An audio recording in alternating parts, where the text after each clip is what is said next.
My name is Arun Jagtiani, and I'm a proud St. Martin. In a few short weeks, our country is going to be heading to the polls to elect 15 new members to Parliament. There's 126 candidates from 9 different political parties that are contesting this election, and I think the entire voting population could benefit from knowing a little bit more about who these candidates are. Over the next few days, I'm going to interview a few new faces and a few political veterans. So join me, St. Martin, and let's talk politics. Welcome to another edition of Talking Politics with Arun. I'm joined today by the number 18 candidate on the Democratic Party list, Ms. Marinka Gumbs. Thank you so much for taking time from your schedule to join us today. Thank you so much for inviting me. I really appreciate it. It's a pleasure. Marinka, it is the second time you're contesting an election. I believe in 2010 you ran for the first time. Yes. What does the campaign trail feel like the second time around? It's a whole different ballgame. Back in 2010, you didn't have as many parties. And Very so right now, it's so many other candidates. Everywhere you're going, you're seeing different colors. Sure. You know, it's so many people. So it's about really trying to get that voter, you know.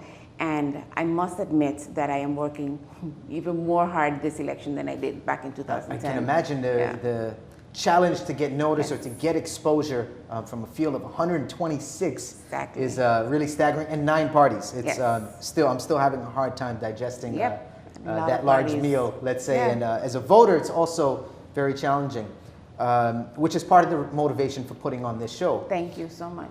Why did you skip the last election? So in 2010 you ran. 2014 we didn't see you out there. We didn't see your poster. What happened? There was no poster, but I was definitely working behind the scenes. Okay. One of my reasons, Aaron, and although we didn't touch on it yet, was definitely my reason for skipping out. I have a son, and he's 10 now.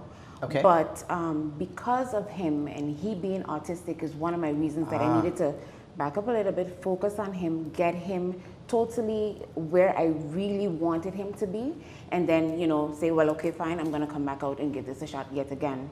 Tell us, I think you touched on something that's very important for us to acknowledge within our society.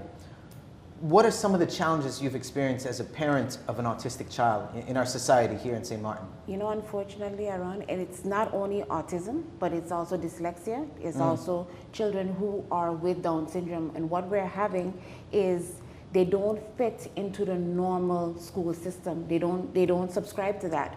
And it's not really their fault, but it's neither the fault of the schools. They just don't have the knowledge of what it takes to handle children who need special needs, you know, and so that was really a challenge for me. It still is, but I must admit that things are much better now.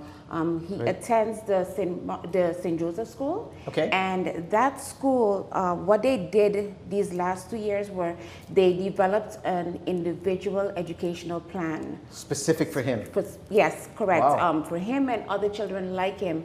And so they are getting that extra attention that they need. And I thank God for the Catholic School Board, in particular the St. Joseph School Management, for doing something like that. But you can imagine what it took to get there, you know? Okay. And in addition to that, it's about being able to get that individual attention. That's all they really need. Yes. So I am saying my reason for contesting this election this year is really for legislation. Because you can imagine only 10 children is in his classroom, and this is the only school that has it.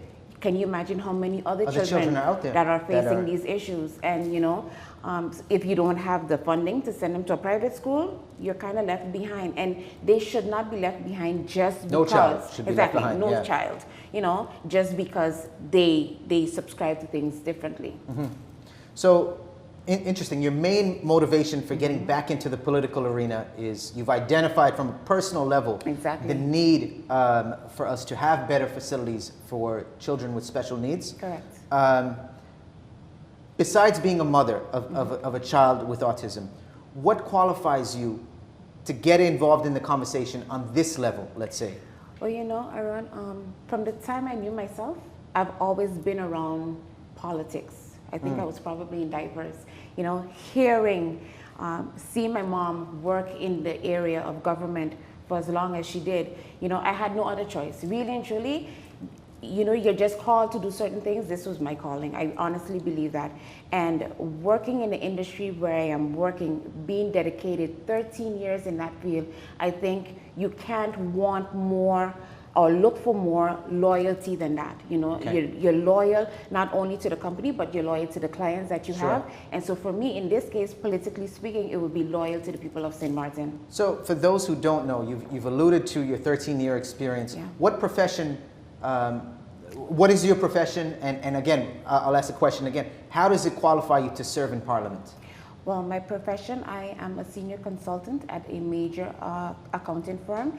And to serve in Parliament, when you look at, you have 15 members in Parliament currently, and everyone is trying to get that seat right now, this election, you know, and you say to yourself, when you look at the persons and you see all who are there, especially my leader who is really fighting tirelessly to make a difference here in St. Martin, you say she can't do it alone. And so for me, it's about my dedication, the different organizations that I'm proudly a part of, wanting to make that difference for St. Martin. And I can name a few. I am the treasurer/secretary of the Gamali Benjamin Foundation. Okay. I am Very honorable foundation. Yes, it is. Yeah.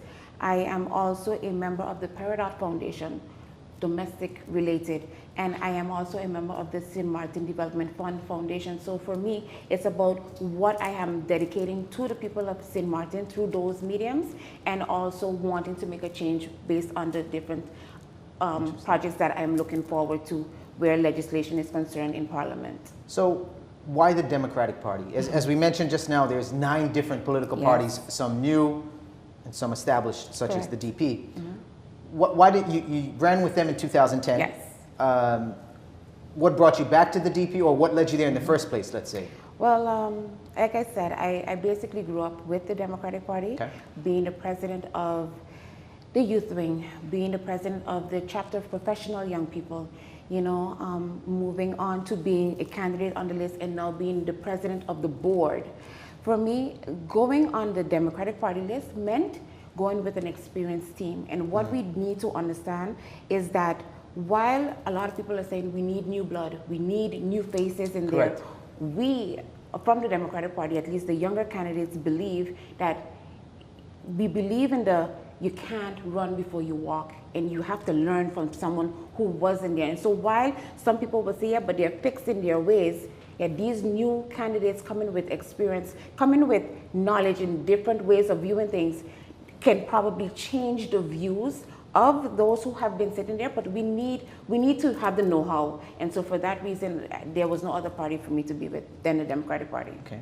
It's interesting when I look at the posters now for the Democratic Party, there's a lot of new faces there. Yes. A lot of faces, which growing up for me, it was a lot of the same faces, especially Correct. with the Democratic parties, Correct. is what I kind of became accustomed to, let's say, Correct. from previous decades.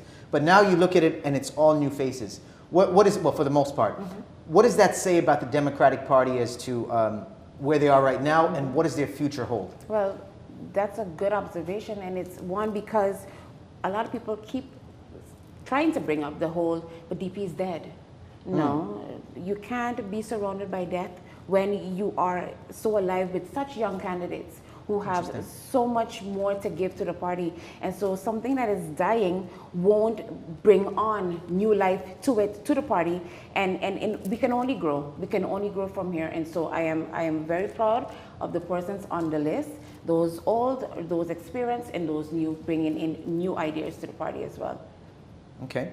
One of the things we were touching on when we were getting mic'd up off camera, so to speak, getting ready, you mentioned to me that one of your concerns within the society, in addition to children with special needs, is children who are suffering from being in sexually abused situations, and where they can go for help.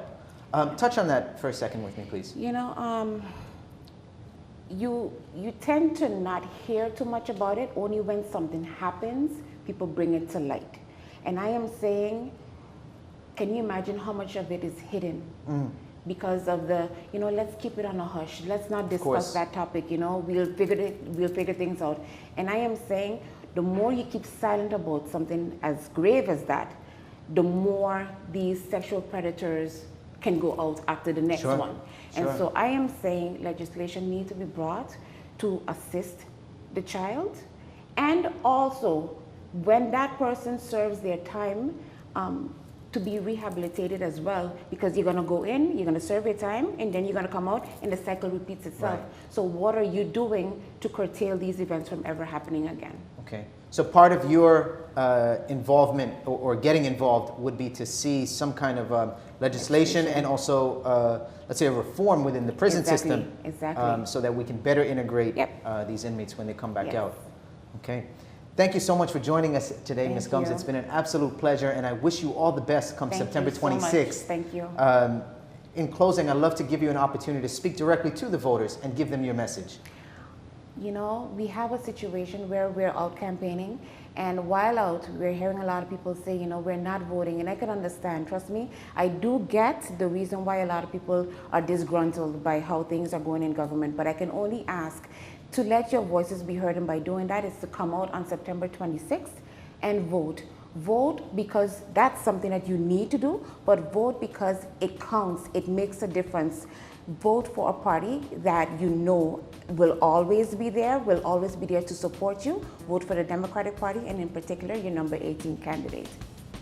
Once again, she's the number 18 candidate on the Democratic Party slate. We wish her the best of luck come September 26th. Thank you so much Thank for you taking so time much. off the Thank campaign you. trail to sit with us. No problem. And we wish you the best of luck. Thank you. Excellent. Appreciate it.